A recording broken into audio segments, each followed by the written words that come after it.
I'm 94 years old. Once I was the backbone of this family, but today my children see me as a weak old man. Someone who was scammed out of $250,000. Because of that, I spent 15 years in a care home. But the truth is, no one scammed me. I gave that money away myself. I knew exactly what I was doing. I was saving someone in my own family. And that person is the reason I ended up here. I married my wife, Maggie, in 1954. I was 24, she was 19. We had nothing. We lived in a tiny apartment in Cleveland. One window, an old radiator that worked only when it felt like it, and a cold that crawled under your skin in winter. But we were happy, truly happy. I worked 44 years as a furnace operator at a factory. Heat, smoke, air so heavy, it felt like it was burning your lungs from the inside. It was the kind of job that takes a piece of your body every single year.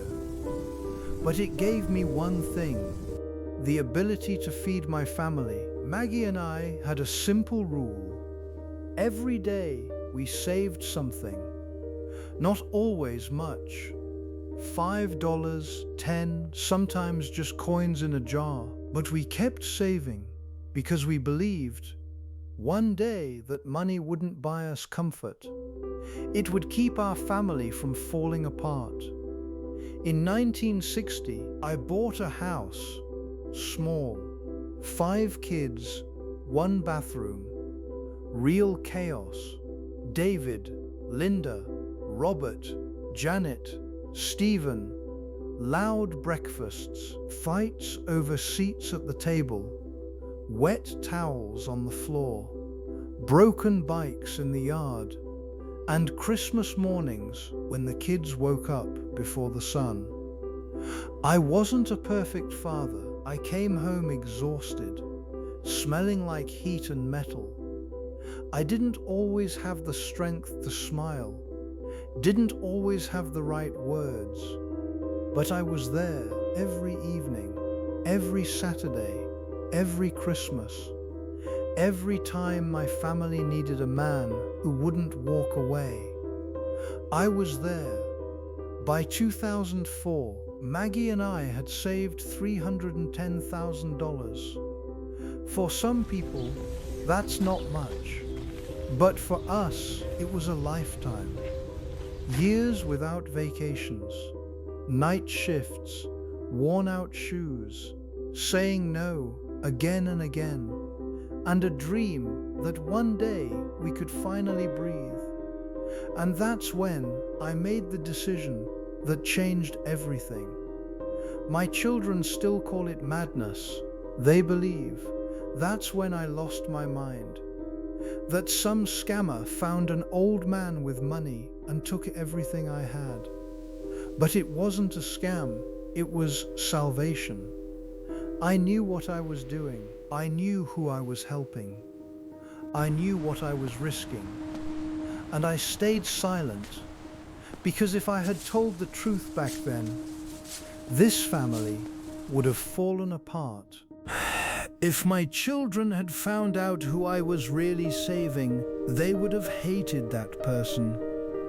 Maybe they would have hated me too. So I let them believe that I was a foolish old man. I let them think I'd been scammed. I let doctors ask their questions, social workers write their notes, and my own children look at me like I was no longer a father, but a problem that needed to be managed. And at some point, they made a decision for me. They took me away, not for a visit, not for a while, but to a place where people go to fade away when their families have already said goodbye in their minds. Do you know what the worst part of getting old is? It's not the pain, not the loneliness, not the medication, not even the fear of dying. The worst part is when your own children start looking at you like you're already gone, like you're no longer a person, with your own will, your memory, your dignity, just a body that needs to be controlled. They didn't ask, "Dad, what happened?" They asked, "Where did the money go?" Not, "Who were you trying to save?" but, "Who scammed you?" They saw the numbers, but they never saw the sacrifice. 15 years I lived with that truth. For 15 years.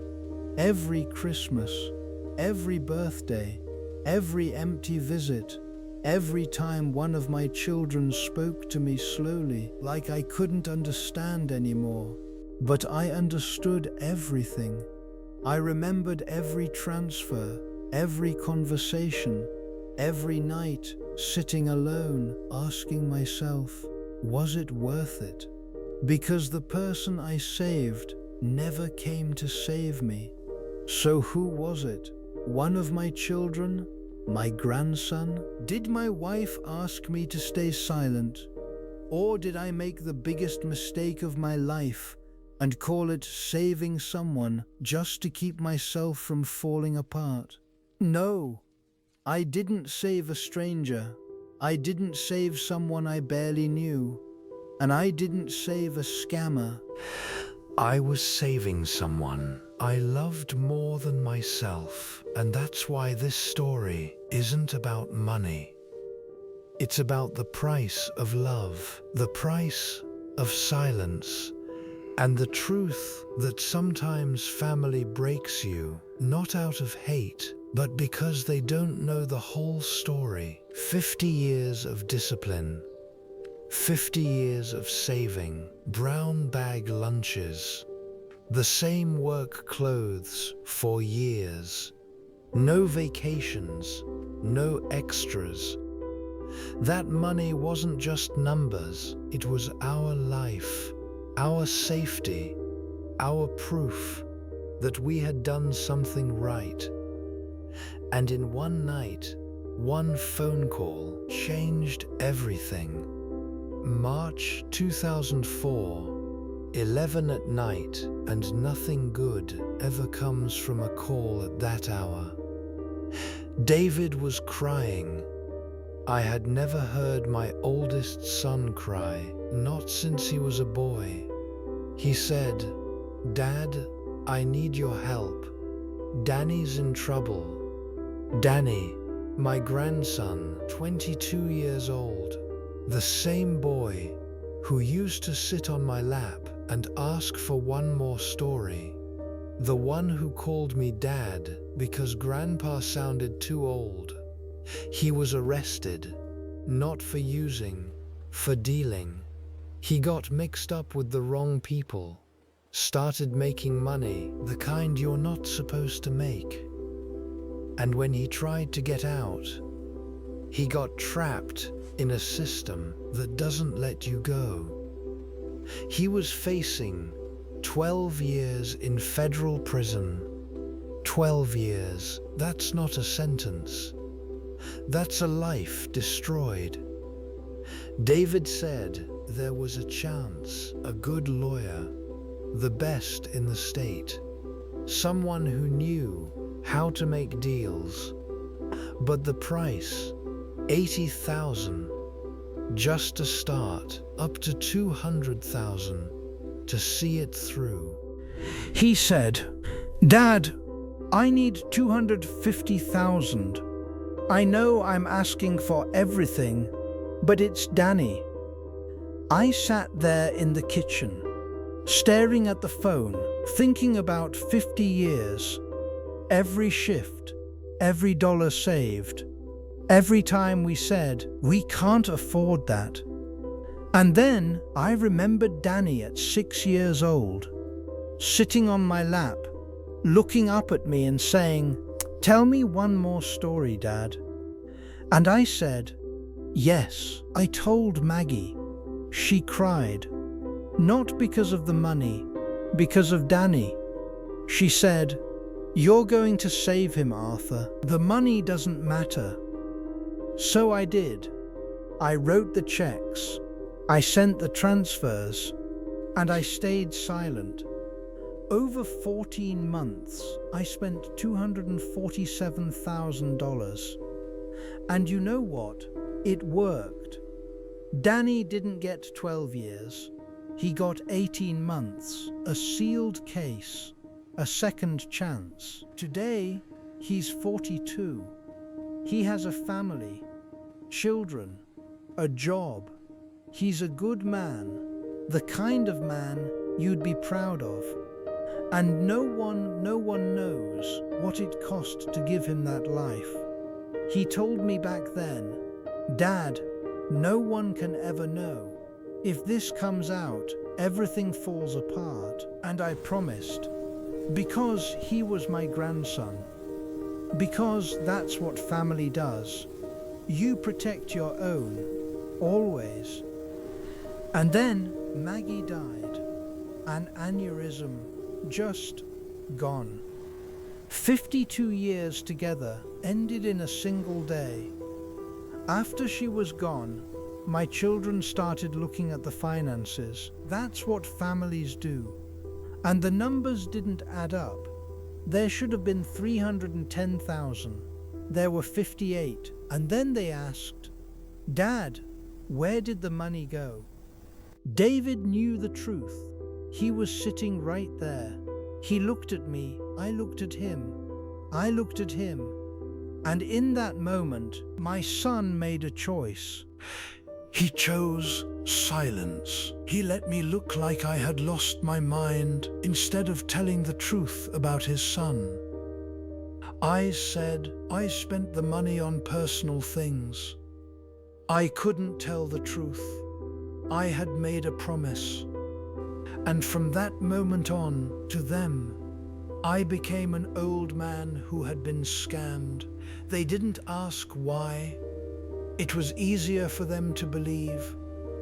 I had lost my mind because the truth would have required pain. They started placing me, first with Linda. 5 months. Her husband said, "It's either him or me." So I left, not because they threw me out, but because I didn't want to break another family. And then David said, "Dad needs professional care." Sounds nice, doesn't it? I call it something else. He locked me away. I've been here 15 years, room 12, 1 bed, a window facing the parking lot. David hasn't come once, not in 15 years. And you know what hurts the most? Danny comes once a year, with his wife, with his kids. They call me great-grandpa. They bring me drawings. And every time before he leaves, he leans in and says, "Thank you, Dad, for everything." But he doesn't know that saving him became my prison. I have a letter from the prosecutor. It has everything, the amounts, the dates, Danny's name. I could clear my name in 5 minutes. But if I show it, Danny's life falls apart. So the letter stays in the drawer, and I stay in room 12. I'm 94, maybe I have a year left, maybe 2. But I know one thing, I wasn't scammed, I wasn't weak. I made a choice, and if I had to do it again, I would make the same one. Because Danny is alive, because he's free. And sometimes the price of love is everything you have.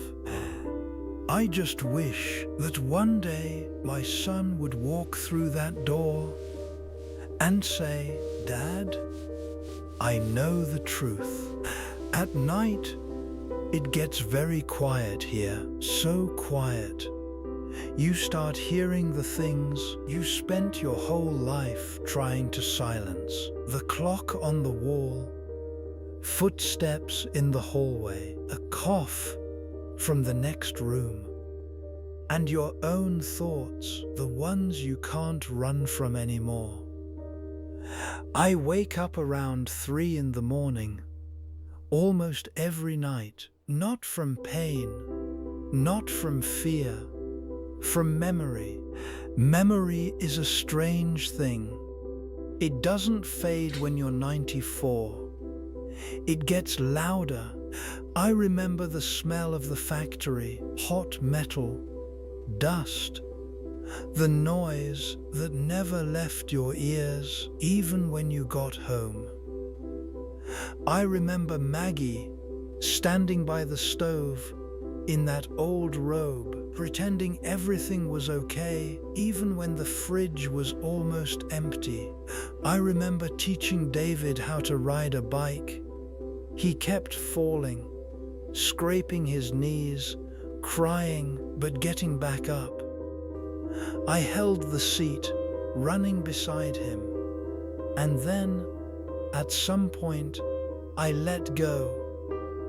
He kept riding. He didn't even notice I had let go. You know, sometimes I think that's where I made a mistake. In room 12, time doesn't move. It stretches. Days blur together. Breakfast, medication, lunch, a quiet TV no one really watches, dinner, sleep. Sometimes someone disappears. You see a bed occupied in the morning and empty by evening. No explanation, no goodbye, just gone. And you realize one day that will be you. I think about the money a lot, not the amount, what it meant. People think money is numbers. It's not. Money is time. Years you didn't rest, dinners you missed, things you wanted and chose not to have. That's what I gave away. Not just money, my time, my life. $250,000, that's not money. It's half of a life, and I gave it away, knowingly. Sometimes I ask myself, what if I had said no? What if I had told David, it's too much, I can't? Danny would have gotten 12 years. He would have come out at 34, broken, empty, alone. Maybe he wouldn't have found work. Maybe he never would have had a family. Maybe his children would have never been born. And then I ask myself another question. Could I have lived with that? And the answer is always the same. No. Here, in this place, you have a lot of time to be honest with yourself. And the truth is, I don't regret the money. I regret something else. Silence. Silence destroys more than words ever could. If David had stood up that day and said, it was me, I asked for the money, it was for my son, everything would have been different. We could have argued, we could have shouted, we might not have spoken for a while, but we would have been honest. And honesty is the only thing that holds a family together when everything else falls apart. But he chose silence, and that silence became a wall. First between me and my children, then between me and my home, then between me and my life. I tried to understand him for years, and only recently, maybe a couple of years ago, I think I finally did. He didn't want to destroy his son's life, just like I didn't. He just chose to save one life at the cost of another. And that's where the truth becomes complicated. Because if you look at it differently, we did the same thing. I sacrificed myself for Danny. He sacrificed me for Danny. The only difference is I did it openly, and he did it in silence. I don't know which one of us was right. Maybe neither of us was. Sometimes, when Danny comes to visit, I look at him and I wonder, what if he knew the truth? What would he do? Would he look at his father and say, "Why did you do this?" Or would he look at me and ask, "Why did you stay silent?" I don't know. And honestly, I don't want to know. Because the truth has a price. And I've already paid mine. His daughters bring me drawings, a son, a house, little stick figures. They always draw me smiling. Children, they draw people, the way they want to see them, not the way they really are. One day, one of them asked, "Why do you live here?" Danny answered for me, "Because great-grandpa needs help." I nodded and I smiled, because sometimes a lie is also a form of love. My body is giving up. My left hand barely works.